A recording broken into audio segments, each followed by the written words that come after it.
As I've said in some of my previous videos already, people who decide to have children always have a chance to give birth to a psychopath, or to a rapist, or to a murderer, or a bank robber, or a pedophile, an animal abuser, a drug abuser, a terrorist, a discriminator, a drunk driver, a wife beater, a cheater, you name it. Nearly every form of bad that we see in the world is due to us giving birth to people who act irresponsibly.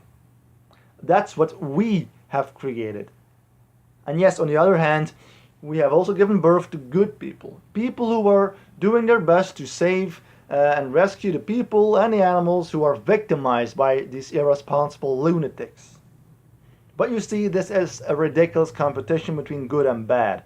So because it's a good thing to save the poor kitties from starving, we should give more birth to people who can save more kitties. But of course, at the same time, we give birth to people who will beat the poor kitties to death, or they will brutally torture them. See? So what should we do? Give birth to dozens of people and take the risk of them harming other beings? Just look at the statistics. In the history of humanity, have we done more good or bad? Also look at the future. Will we do more good or bad? Especially consider this within the context of overpopulation. What is the likelihood of creating more irresponsible lunatics than good people? Or is it symmetrical? Tell me, what is better? 5 million people versus 5 billion bad people, or 5 billion good people versus 5 billion bad people? Hitler was once a cute little baby, and he didn't harm a fly. His existence was all justified. And now if we were to kill him as a baby, that would have been extremely unjustified, right? Now, of course, we have no clue what kind of a person a baby will turn into. But that's precisely the problem. Because we can't predict what a newborn person is going to do in the next 8 years of its life, we take enormous risks. In fact, it's absolutely reckless. Yes, we can educate them, we can try to raise children into moral and decent human beings, but as we learn from society, there is still a bunch of immoral assholes. And what we do is, we blame education for the irresponsible acts that people perform. So some pedophile might abuse a toddler, but when we perform enough psychological research on that pedophile, we come to the conclusion that he has a disorder which he is not responsible for.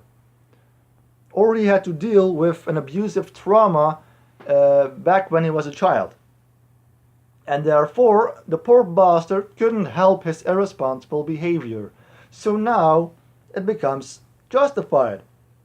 Now he doesn't deserve to rot away in jail. No, what he needs is the right medical and psychological care.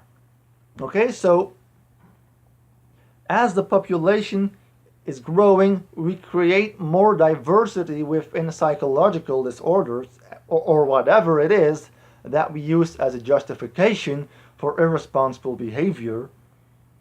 And because of that, we can do a lot of research and gain more wonderful knowledge about the complexity of human psychology. And therefore, if we can detect a certain disorder from a young age, we can possibly prevent irresponsible behavior in the future. And therefore, we glorify ourselves for cleaning up our psychological mess.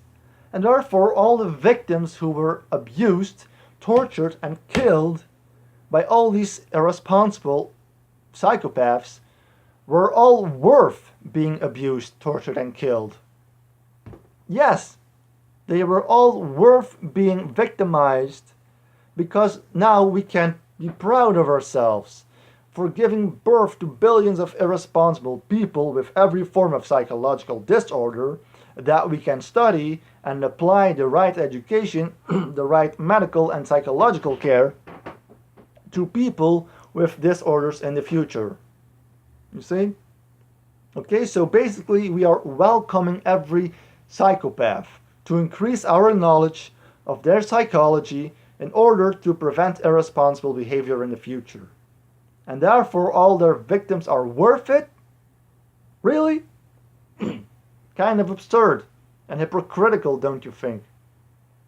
We want to prevent immorality and irresponsible behavior, which is a good thing, but we can only call ourselves good when we can clean up the mess of the bad people that we give birth to. Okay? So if you want to be a really good person, you first need a lot of mess to clean up. And with almost 8 billion people on this planet, there is a huge amount of mess to clean up. So now we can call ourselves good. We are doing a great job. All the mess throughout history was all fucking worth it. And I'm saying no. There was absolutely no need to create a mess in the first place.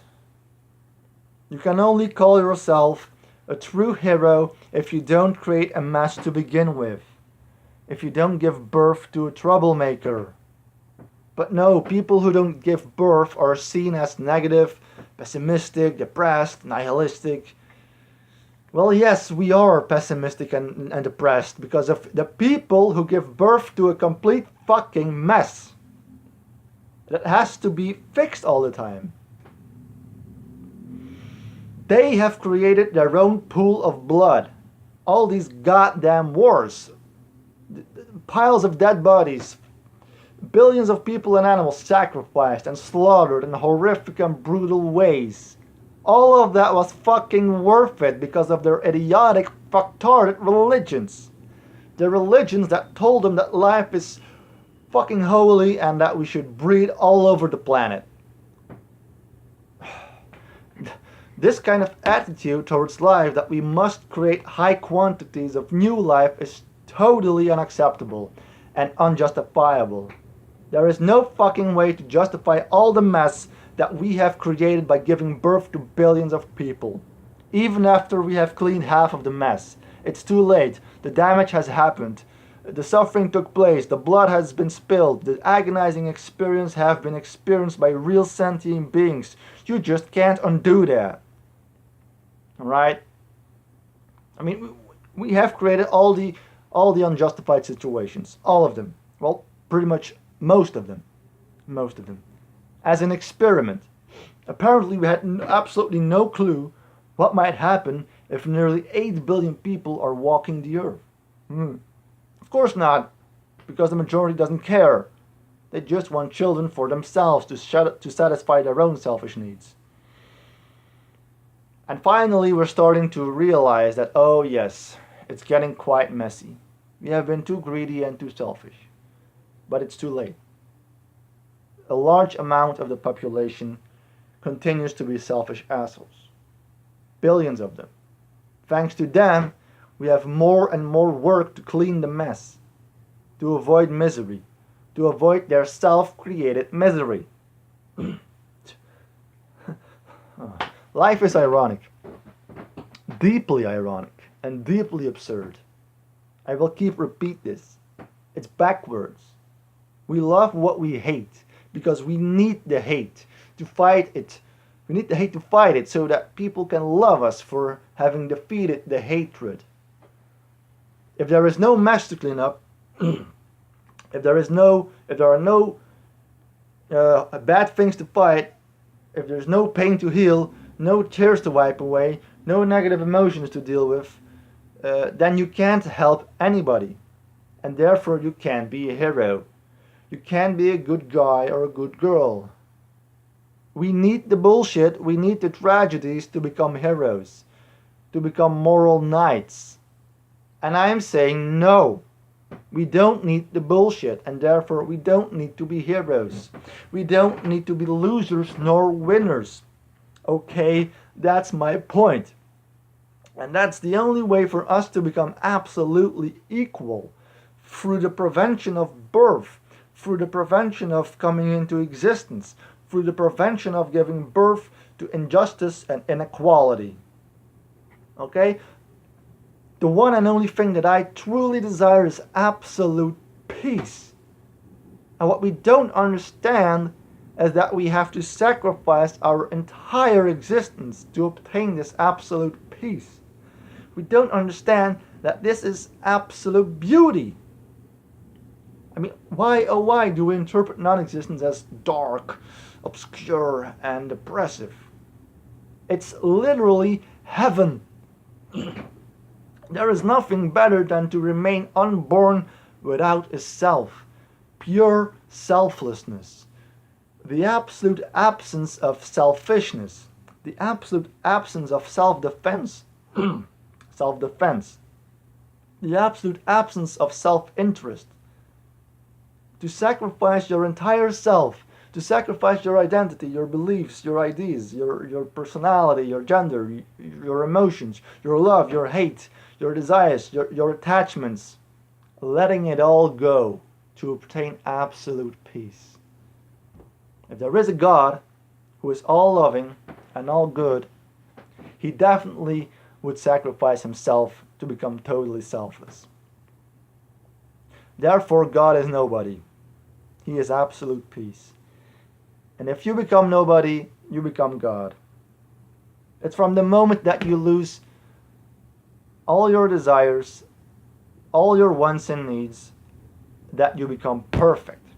It just is. I keep repeating this over and over again. No more need to chase anything. No more need to move, to think, to become better, to be happy, to be loved. There is no more need for any of that. And that's why everything is solved. Because there is no more need to fix anything. Because you are gone. There is no more you. There is no more individuality, no more competition. And guess what? Reality, the universe without us, is itself a selfless thing.